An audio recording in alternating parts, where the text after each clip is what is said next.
The most negative net podcast I've ever done in my life. Gets it off in time, and he's got it, baby! Big time Nets win!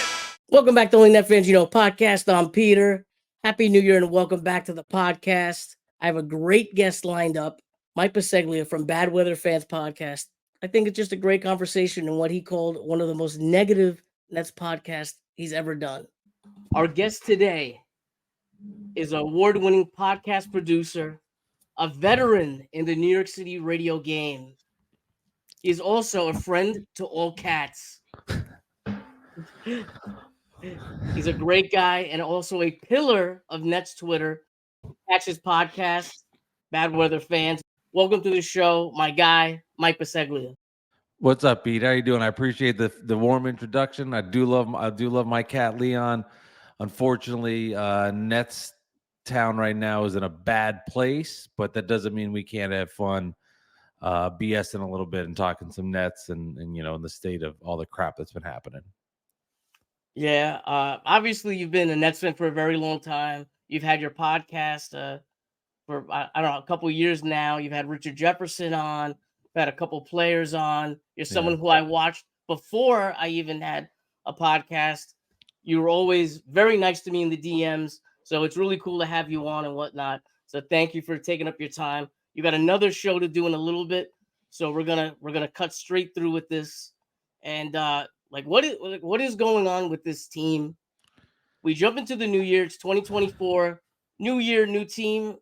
I don't think so. They wind up getting killed in a back-to-back. Was it 112-85 against New Orleans? 112-101 against Houston. They're shooting around 37% from the field, around 30%. I think maybe even in the 20s from three. The defense is giving up over 40% from three. What is going on? I have my own theories, but I'm interested to see what you think.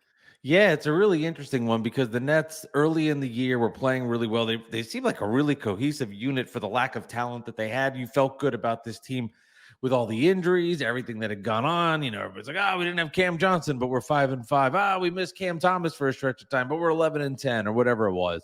And then they beat Phoenix in Phoenix on the second game of the West Coast trip. They're 13-10, and you're like, all right, they're going to lose some games here in the West, but this team can play. This team is fun. And then it all just disappeared fast. And you understand, like, a West Coast trip, hard, tough loss versus the Golden State Warriors. You get it. Okay. On the back-to-back against the Nuggets, you get it. The Jazz game, okay, it sucked, but it's the end of the West Coast trip. That was awful, but okay. Blown out by the Knicks. And then it's just been a disaster since with the 2 wins versus Detroit.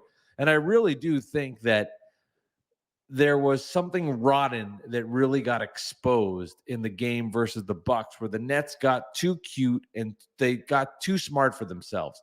And unfortunately, they were living in the past with the era where it was Kevin Durant, Kyrie Irving, where, okay, you're going to rest guys. Okay, you're playing these games. But when you don't have that type of talent anymore, it was really disrespectful to the fans. It was disrespectful to the players. And I think at that point that Jacques Vaughn lost the team.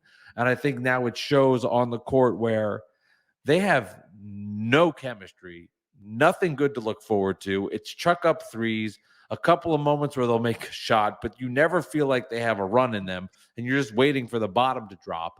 And that's why as a Net fan, you're just in this state of like, this sucks. They suck. And I don't know how the hell to cure it. Man, you just went through a nice little rant, and I love a lot of things that you said because I agree with maybe 2 things. One, that they suck, and 2, that JV's lost the locker room. And besides that, you completely lost me, and I'm going to tell you why. How do you not tell your players what you're going to do that day, right? How do you not let Mikal Bridges know that he's only going to play a certain amount of minutes, right? Yeah. I get upset for the kids that win the game, the people that spend, thousands of dollars in the seats in the front row. But if normal person, Peter, goes to a game, I spend $25. If you're telling me this team could have a better season or Mikal Bridges could be healthier if I watch the bench play a game, I love the Nets. I don't care. I really don't. But I do, like I said, I do understand for those other fans that, that paid the money and the kids. I see you on Yeah. that part. Go ahead. Yeah. No, I mean, I get it. I totally agree with you. And I think that's what's really the most frustrating part is if you're going to be in any relationship, you're going to have fights, there's going to be problems, but you have to be communicative with each other. You have to communicate. And if you're not communicating to your team, your players, what the hell your plan is here, and it's just bad business, and it's just not a good way to set the foundation. Like all this thing about the Nets culture, if you really just remove it and you look at them isolated and take away this idea of culture, it's terrible. There's no trust with each other. They're not playing as a unit, and this idea that this is like this lovable group is ridiculous. It's rotten. This team is rotten, and unfortunately, I think as Net fans, we look at this and we all just kind of stare at each other. Like I had Alex today, who's my Knicks podcast partner, and he's like, "You need to go on a rant, or you're so angry." And I'm like, I did a video, and I was like, "Alex, I'm dead inside. I'm just not even angry. I'm beyond it. I'm just like, this team stinks, and it's hard to just get like emotional about them anymore because of how bad they played." And I have a couple of theories of why I think that is per se. And it goes down to management. For me, it just seems that they push the Twins a lot. And the offense in particular, when you have Ben Simmons running the point, it looks fun. When he's, he blocks someone, they're on a fast break, we get a dunk or whatever, or he's driving and creating a three for somebody. But now that Ben Simmons is not here, this looks like an offense that was made for somebody else. You can't even play Mikal Bridges and Cam Thomas together. They can't. Like I have a list of the worst two-man lineups for the Nets this year. Mikal Bridges and Cam Thomas, I think, are second or third, and Cam Thomas is on most of them. Your best scorer is not made for this offense. Sean Marks, the guy that was, we're always prepared. Everything's fluid. What happened? Shit's not fluid now. No, it's What the fuck? it's it's like, where do you begin? You talk about the offense, how bad it's been, and then unfortunately you could make the same disgusting arguments about the defense, and you almost expected the offense to have its struggles, but you hear on paper about how defensive minded a lot of these guys are individually, but as a collective whole, they are a terrible defensive team. They have done a terrible job guarding the three-point shot in particular during this losing streak. I think teams are shooting 43%, and I was shocked to hear it was that low because I've done you're watching these games and we all can feel it where you're sitting there on your couch and it's like, all right, they got it to 8 versus Houston, and then there's a drive in the paint and they kick it out to somebody, name the player, and it's like a wide open 3, and before it goes up you go, well, now it's 11, and it just happens every time. So even to your point about the offense being putrid, the defense has been just as bad or worse. But I think the offense being bad is almost scarier in so many ways because, well, maybe not in so many ways, but because it was actually decent to start the year and really good. And you were like, oh, if the defense would come along. But the offense has just taken so many gigantic steps backwards, where earlier in the year there was ball movement, fluidity, guys in double figures. You didn't know who was going to be your leading scorer one night. Now it's like Mikal Bridges, 6 for 17. Cam Thomas, 0 for 14. Cam Johnson's actually played well during this stretch when he was struggling. He's probably been the brightest spot on the Nets offensively. Spencer Dinwiddie can't shoot.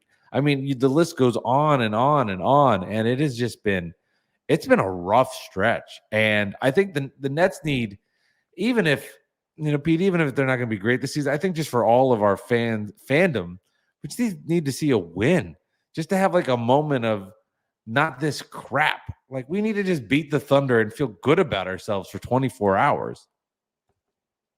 Oh, yeah. Like, listen, we've taken losses before. We've seen our team win 12 games for the entire year. The way that they're losing now is just so like boring. It's so bad, awkward and frustrating. Yeah. I looked up a couple stats just for fun, right? I have Mikal Bridges the last 10 games, 16 points, 37% from the field, 26% from three. That's your bet. That's your guy. Dinwiddie, my guy, the guy who I always rep, I always defend. This is the last 10 games. 11 points, 34% from the field, 25% from three. Cam Thomas, of course, he's what is he, like 1 for 20? The last like not 8 quarters. I don't whatever quarters. It's bad, Uh, yeah. like it's bad, whatever it is. The last 8 games, 13 points, 35% from the field, 18% from three. And I guess these guys, and I guess you could throw in Cam Johnson, but he's doing very well. So obviously I'm not going to include him in this. But 3 of your top 4 guys that kind of build up the offense are completely shit.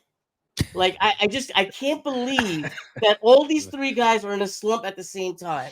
Yeah, it's been Help me rough. out here. Is I it the can't. system? I don't know. It's one of the All weirdest. 3?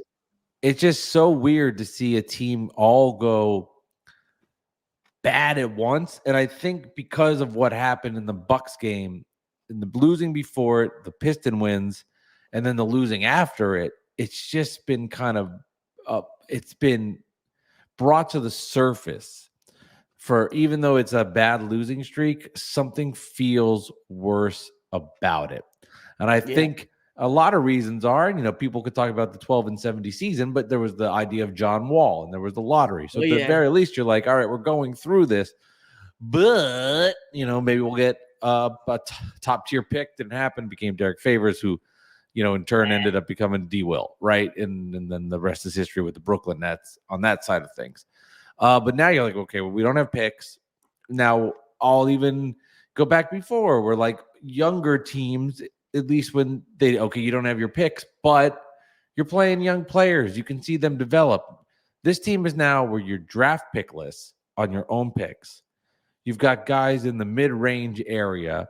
You're not playing the younger guys. It's one thing if you're winning because that cures everything and no one gives a shit. But when you are losing, you don't have picks and you're not playing your younger players, it is very frustrating for a fan base to get behind it because they're like, what am I doing here? There is nothing to root for. And to your point, these games have been so bad and so boring, at least in the past, like when they've been on losing streaks, they were in the games. All these games, start to finish, are just putrid. It just feels like a cancer. Yeah. And you don't want to point at a certain player because I don't even know if it's that. But I think the cancer is that JV has kind of worn out his welcome. But I think you're right. I think Vaughn doesn't have the command of the locker room right now. And it's just too much of the best friend vibes when it's working. But then when it's not, I don't know if there's a full respect there, unfortunately. And I think that has caused issues there where they're not all together. They're not united. They don't look at the coach with the respect that's needed for them to be successful for whatever reason. And maybe the Bucks thing triggered some of that, or there was something brewing beforehand. I don't know.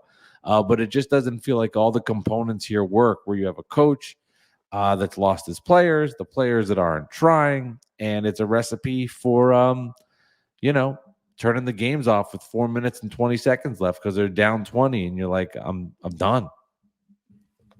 This is a problem I have with net fans that say we got to get rid of JV right now.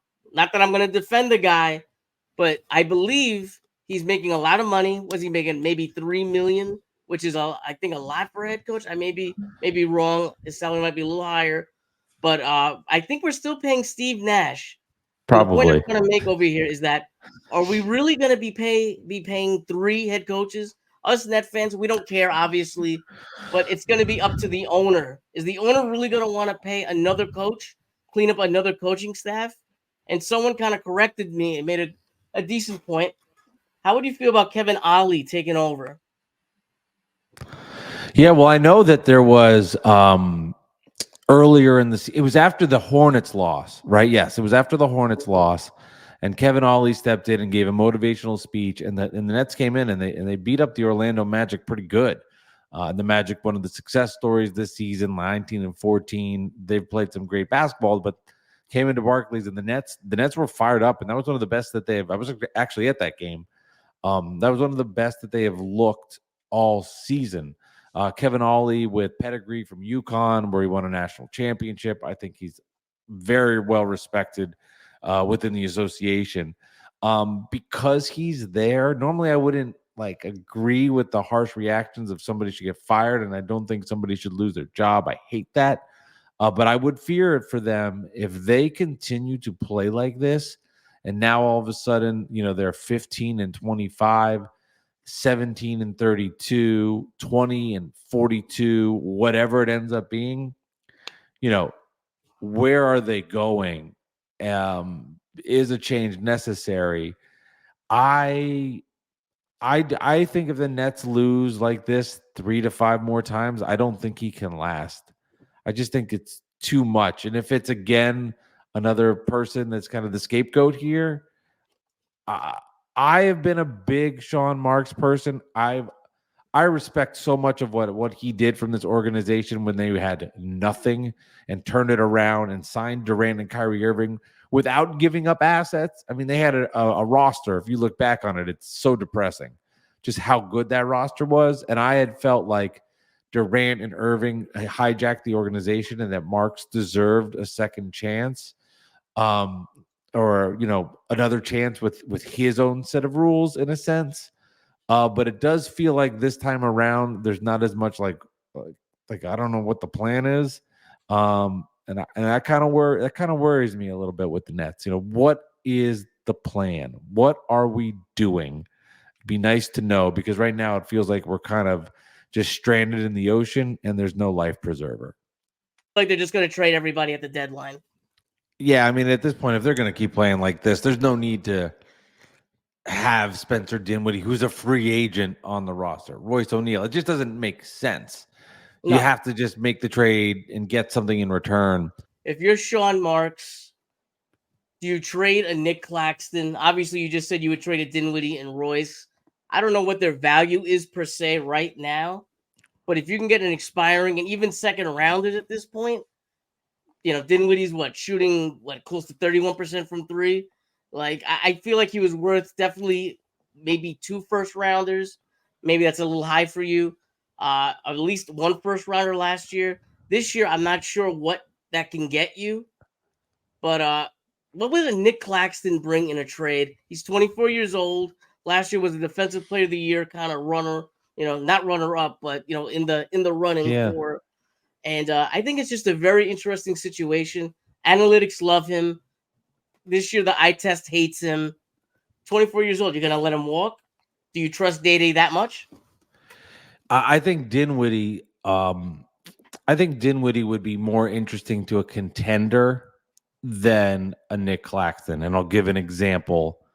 The Knicks.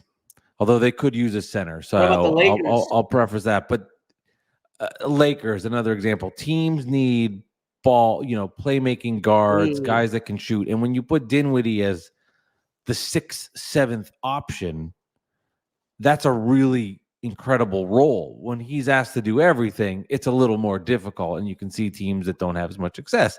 And it's nothing against Spencer. He's a very good player.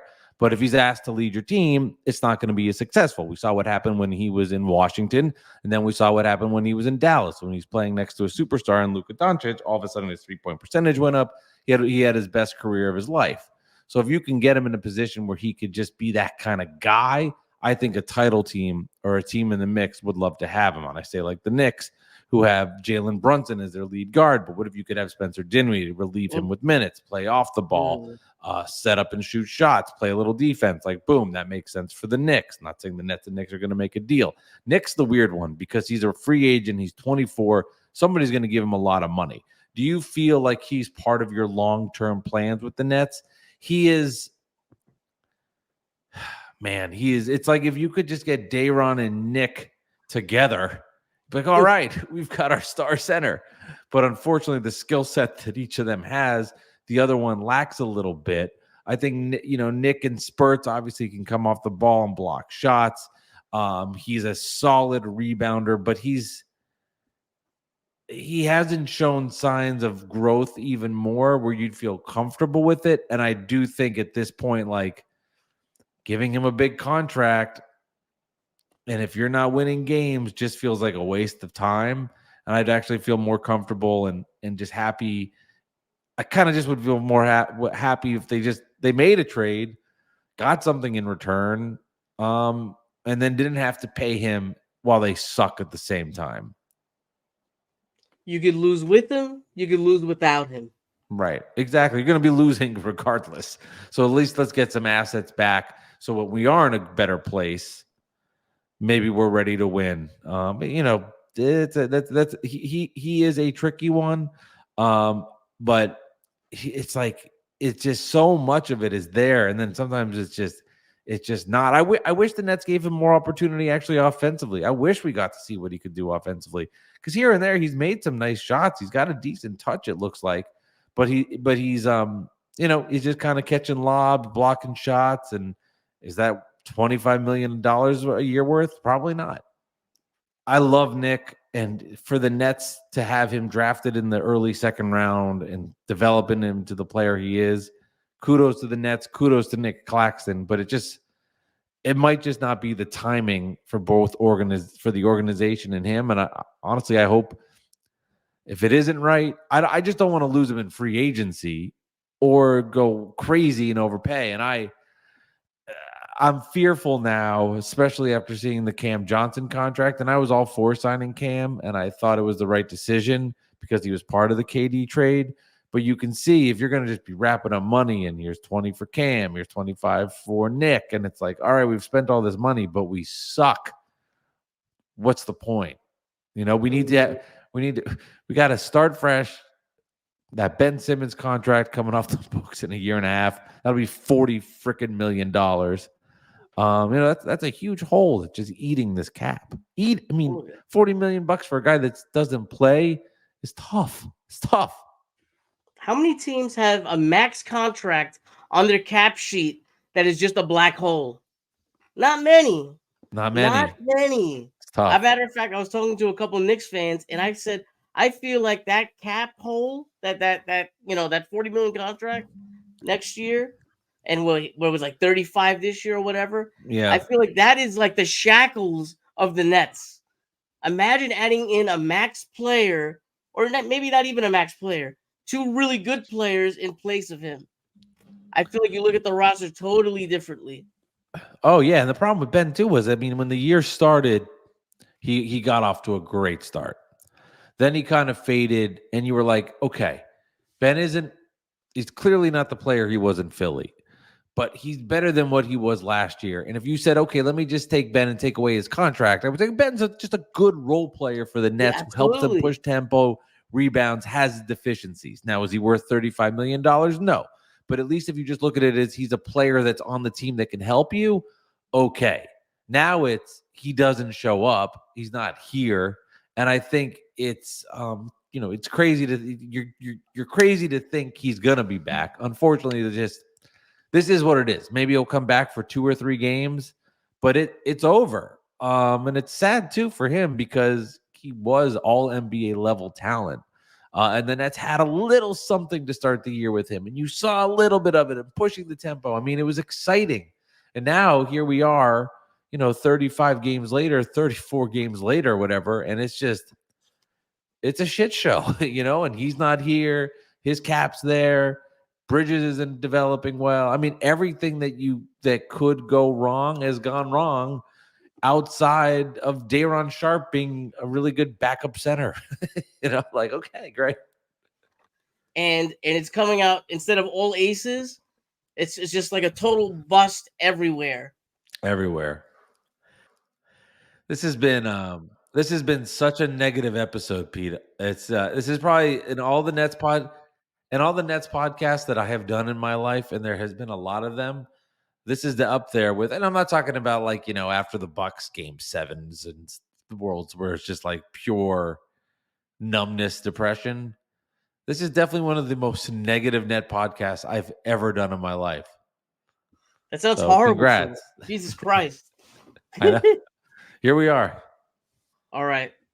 I got about 2 or 3 more questions, and I'm going to just, you don't have to go too deep into this. What is your favorite Nets jersey? Like one I own, or the one like the this, style? It doesn't have to be one that you own. Just what is your favorite one? Probably the New Time out, Jersey Nets. I'm sorry, before you say, I gotta cut you off. There's only one correct answer to this, so I'm warning Okay. you now. Go Okay. ahead. Well, if I get it wrong, it won't be the first time I get something wrong, and it won't be the last time I get something wrong, and it will definitely be one of the billion things I do get wrong. I would say for me personally, I think the most beautiful, so I'll answer this in two parts. I think the most pleasing to the eye for me is the ABA ones with Dr. J. I think those were cool. I think in second place, I love the Drazen Petrovic style ones from the early Nets, 90s, 91, 92. But for me, it's going to be like the 0102 blue net jersey because of what it symbolizes for me and my fandom of the Nets getting to the NBA Finals. I know that they did wear those gray jerseys a lot. Never was a huge fan of the gray ones, growing on me a little bit as I get older. But I would say the blue 2001, 2002, like Jason Kidd, Richard Jefferson, Kmart, Kerry Kittle jerseys. Did I get it All right? right. Listen, you were correct with the Dr. J. That was the correct answer. Yeah, those but are beautiful. I respect the blue New Jersey. I actually own that jersey. I own a gray Jason Kidd one alternate. Nice. I'm surprised you don't like the gray alternate though. That surprised me a little bit. I didn't like them when I was watching them live, but now as I look back, I'm like, oh, those were pretty cool. I don't know what 18-year-old me was thinking. I mean, I know what I was thinking, but I don't know. Yeah, they were all right. But now I look back at it, yeah, they were pretty cool. I don't know. Maybe I was superstitious. I'm like, why are we wearing these? We're good in the blue. I don't know. I'm not sure. I don't remember exactly. I gotta apologize to you. I lied. There's another question. Oh, I thought you If were you going to say could my bring, mic was off the whole time. if you could bring back one jersey for the Nets to bring back as a throwback next year, Oh, it's that one. there you I'd go. love it. Nice and easy. Oh, I'd love that. That'd You be wanna so cool. good. I mean, that'd be, although I don't know if I'd like watching them losing them. Ooh, So maybe not. Maybe not. But I do love those jerseys. Yeah, that would be those are the great answer. jerseys. All right, you want to throw out your plugs and then we're gonna wrap it up. Yeah, thank you again, Pete, for having me on. Yeah, check out Bad Thank Weather you. Fans. I do the podcast with the Knicks fan, Alex at Nick Central on Twitter. But he's a close friend of mine, and Good guy. he likes the Knicks. And unfortunately, we've done this podcast together. We've done 202 episodes, so we've done it for almost 4 years. And he and I started it during the pandemic, and obviously he had to live with the highs of the Nets while the Knicks were on a low front. But the tides have turned, where the Knicks are now probably hitting their best times since 2014-ish. While the Nets are headed into the dark zone. So yeah, if you want to listen to a podcast where I'm going to be promoting listening to how Knicks are winning, jump on in. But we have a lot of fun, and Alex is definitely critical of the Knicks, and by no stretch a homer. Very critical of the Knicks. I'll say that. And in particular, to kind of piggyback on that, I think you guys might have the best Richard Jefferson interview I've ever seen. Appreciate from that. like independent media. A lot of fun. I went back, saw all of your old episodes, when you got have former Nets on and whatnot. Highly recommend it. Thank you. Check out my Twitter at NetsFansYouKnow. Check out the YouTube at NetsFansYouKnow. Have a great day. Have a great night. If you're eating lunch, enjoy your lunch. And let's go Nets. We're out.